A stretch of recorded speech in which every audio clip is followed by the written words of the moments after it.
second half defense and the rebounding sort of flipped this game for you guys, particularly in that third quarter? Yeah, I mean, it was definitely a tale of two halves. Second half Grizzlies is what we expect. Lost the possessions game. I mean, I think they had, I'm trying to remember, 9 offensive rebounds, 12 turnovers of ours, and that just created more shots for them. We were shooting 50% at halftime, but when we just gave the ball to the other team, that wasn't a successful recipe. Second half, we ended up getting, I think, 16 or something. We ended up with 25 offensive rebounds, much better job taking care of the ball for us. And then our defensive activity, I mean, I thought we were just pretty lax. Second half still wasn't perfect, but, our pickup points were not where they needed to be. Some breakdowns in game plan. Grady Dick was getting, downhill, getting open threes.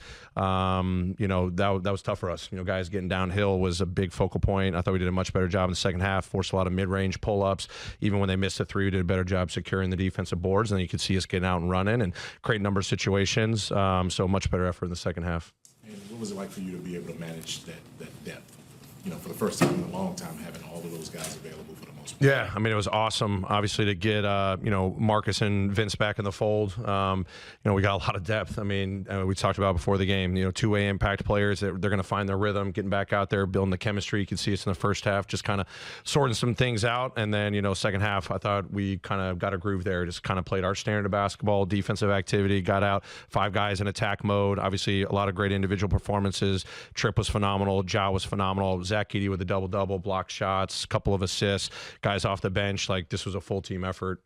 Scottie Pippen with a big time, fourth quarter. BC with some big time to plays. GG Jackson, continue to trying to get better. So, with Marcus and Vince, we just get more guys that, can be two-way players for us and play to our level of basketball that we need every given night. And I've been saying it the last couple of weeks, you have to win in different ways, and you don't know, we're leaning on the depth of our team every single night. And, proud of the group, what they showed in the second half. We got to build on that.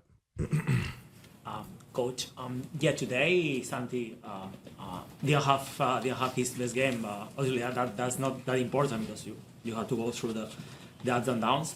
But you always say that in this team you have a very direct communication in terms of telling each other what you have to improve and stuff. Each personality is different. In the Alama's case, based on that, how you challenge him, right, to get over games like today's one. Yeah, I wouldn't say he needs to get over this. He had great looks. He's hard on himself. He understands what he needs to do. I mean, he had great looks that didn't fall. 4 rebounds, 2 offense, because we needed those second chance opportunities throughout the game. And I thought he had great drive and kick situations. His closeout reads were great. I mean, it's always reminding guys the impact you make. He's hard on himself. He knows the impact that he can make. It's not always tied to scoring and making shots as much as he's playing really well and shooting the ball well. But he's absolutely going to be fine, the next game. So he's got a great basketball IQ. He understands where he can still make a mark. And even as I said, doesn't get the points. He's got those other things, the playmaking, the defense, the size, the rebounding, active activity on the defense side. I thought he did a good job there, making up for, not knocking down some shots tonight. Because for that reason, because you were saying that he's very hard on himself, for that reason, you might not have to challenge him so much. Yeah, no, I mean, you may just have to say 1 word or 2 words, and you just give that look and stuff. He's like, man, I know what's going on, and I know what I got to go do. I got to go out there and keep playing to the standard that, we expect of him. So that's the beautiful thing about him, 4 years with him. Sometimes you got to tell him something. Sometimes it's just a look, and sometimes you just let him be because he's going to sort it out. And tonight was one where I saw him doing a lot of other things, too, which it wasn't necessary. I could see his mind going on the other things that he could impact and win tonight.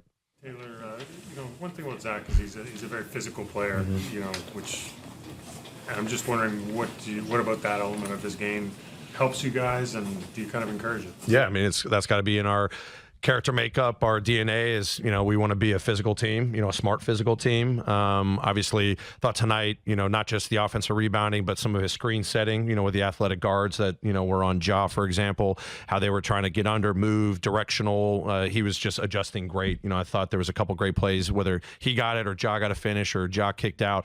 But then he can stick the screen, when he gets the angle right. And then defensively, blocking shots, his presence there, he's guarding Olynyk, who, can hurt you from the 3-point line, but he's moving his feet and taking drives in the chest.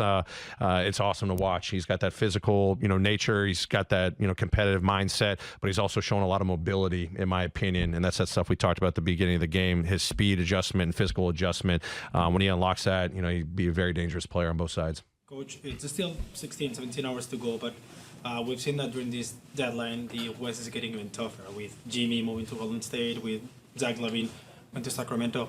Obviously, you guys are on the top tier right now, to put it like that. But how does it feel seeing the other teams getting better and better, and the West getting better and better every deadline? No, we love our group. We're focused on our group. I'm not worried about other teams and what moves they're doing. Every team's always going to do what's in the best interest of them, and we'll do what's the best interest of our team. And the development our group has shown all season long, the competitive fire, the togetherness, that's what we love about this group. And we're just going to focus on keeping it better. That's all we can control.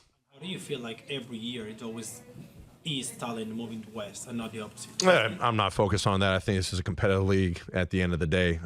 You got to show up every single night. You got to do your job. You got to play the full 48 minutes. And no matter who you're playing, home, away, West, East, it doesn't matter. So as long as we focus on our standard of play, playing the 48 minutes and doing it together, that gives us our best shot. Anything else? Great. Thanks, everyone. Appreciate it. Have a good one.